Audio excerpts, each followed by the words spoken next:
अभी ऑपरेशन को लेकर के क्या सिचुएशन है, क्या आगे एक्शन होगा? देखिए, धराली में आई आपदा के कारण मलबा काफी ज्यादा आ गया है और वहां पर बचाव के काम तेजी से चल रहे हैं। वहां पर सेना के लोग, आईटीबीपी के लोग और एसडीआरएफ की टीमें वहां पहुंच गई है। लगभग 70-80 लोगों को अभी सुरक्षित स्थानों पर निकाल भी लिया गया है।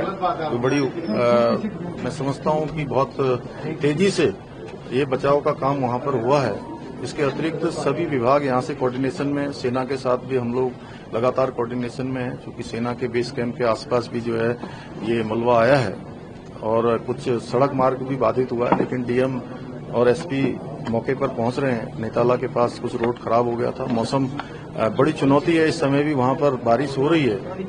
इसके अतिरिक्त यहां पर सभी प्रकार की अभी यहां समीक्षा की है। स्वास्थ्य विभाग अपने स्तर पर डॉक्टरों की तैनाती कर रहा है, दवाइयों की वहां पर तत्काल व्यवस्था कर रहा है, भोजन इत्यादि की व्यवस्था हो रही है और राशन वहां पर पहुंचे इसके लिए जिला पूर्ति अधिकारियों की पुलिस विभाग ने लगभग 160 पुलिस के लोगों को 10 सीनियर अधिकारी और 3 एसपी रैंक के अधिकारी वहां नियुक्त किए हैं। 3 नोडल अधिकारी यहां से भी नियुक्त हुए हैं। मुख्यमंत्री कार्यालय से गृह सचिव शैलेश बघोली को इसके पूरे समन्वय की जिम्मेदारी दी गई है। आशीष चौहान पूरे जो हेली सेवाएं इत्यादि संचालित होंगी उन सब व्यवस्थाओं को संभालेंगे और जो रोड इत्यादि बनानी है उसके लिए पीडब्ल्यूडी डिपार्टमेंट के हमारे सचिव, सिंचाई विभाग के, चूंकि वहां पर एक झील भी बन गई है जिससे हालांकि पानी ऊपर से ओवरफ्लो होने लगा है, उसको भी डिस्चार्ज करना है।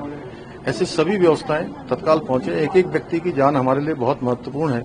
हर एक को बचाने के लिए हम हर संभव प्रयास कर रहे हैं। आपदा तो प्राकृतिक है, लेकिन उसका क्विक रिस्पांस टाइम कम से कम हो, वही हमारा एक मंत्र भी है। उसी मंत्र के आधार पर काम कर रहे हैं। आदरणीय प्रधानमंत्री श्री नरेंद्र मोदी जी ने हमें आश्वस्त किया है कि हर तरीके से केंद्र सरकार की मदद होगी। आदरणीय गृह मंत्री जी ने आश्वस्त किया है, मैं उनका भी धन्यवाद करता हूं। हमारा प्रयास है कि कल सभी प्रकार की जो है सेवाएं वहां पर सुचारू रूप से हों। बिजली विभाग और ऊर्जा हमारा उत्तराखंड जल विद्युत निगम दोनों मिलकर जो वहां पर अभी बिजली को रिस्टोर करना भी हमारी प्राथमिकता है। आज रात तक वो हो जाएगा।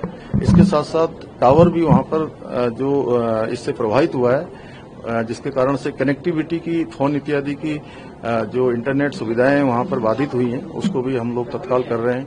और भी जैसा यथाकाल देश परिस्थिति और मुआवजे इत्यादि जो भी जिन लोगों के साथ भी ये प्राकृतिक आपदा का सामना जो कर रहे हैं, सरकार उनके साथ खड़ी है। एक एक व्यक्ति के साथ सरकार हर व्यवस्था को आगे करेगी और उन सबके साथ जो सहयोग है हर प्रकार की सहायता करेगी। वहां पर पोस्टमार्टम इत्यादि अन्य जो हताहत हुए हैं उनका जल्दी से जल्दी जो भी अन्य व्यवस्थाएं होनी है वो सब व्यवस्थाएं हम करेंगे। सर अभी तक की कितनी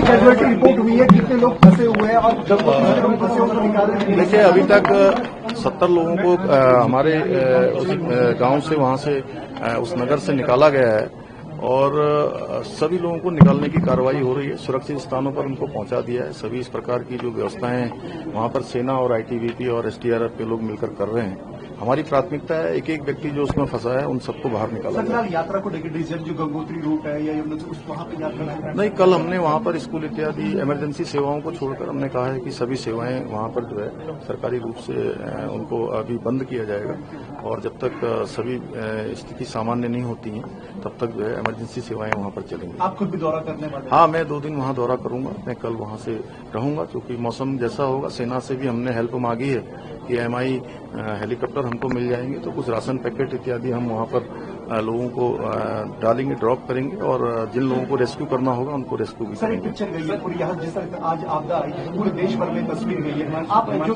देश भर में लोग देख रहे हैं उनको क्या? नहीं, हम सभी को आश्वस्त करते हैं कि हम हर प्रकार से, क्योंकि हमको हर वर्ष आपदा का किसी न किसी रूप में सामना करना पड़ता है। बड़ी आपदाएं यहाँ आती हैं। अभी जैसे बादल फटने के रूप में ये आपदा आई है हरसिल के पास। इससे पहले जो है कहीं लैंडस्लाइड के रूप में आती है, कहीं अतिवृष्टि के रूप में आती है, कभी हिमस्खलन के रूप में आती है। इसलिए हमारा क्विक रिस्पांस टाइम कम से कम हो, उस पर हमारा पूरा ध्यान रहता है। वही हम कर रहे हैं। लगातार हमने यहाँ पर हर एक विभाग की समीक्षा की है कि कौन सा विभाग कितनी तेज गति से लोगों को सहायता करता है। धराली में आपकी किसी से वार्ता हुई है? हाँ, धराली में मैंने एसडीआरएफ के वहां से जो लोग लगे हुए हैं उनसे वार्ता हुई है। उन्होंने कहा है कि हम लोग सबको सुरक्षित स्थानों पर जो भी मिल रहे हैं उनको निकाल रहे हैं।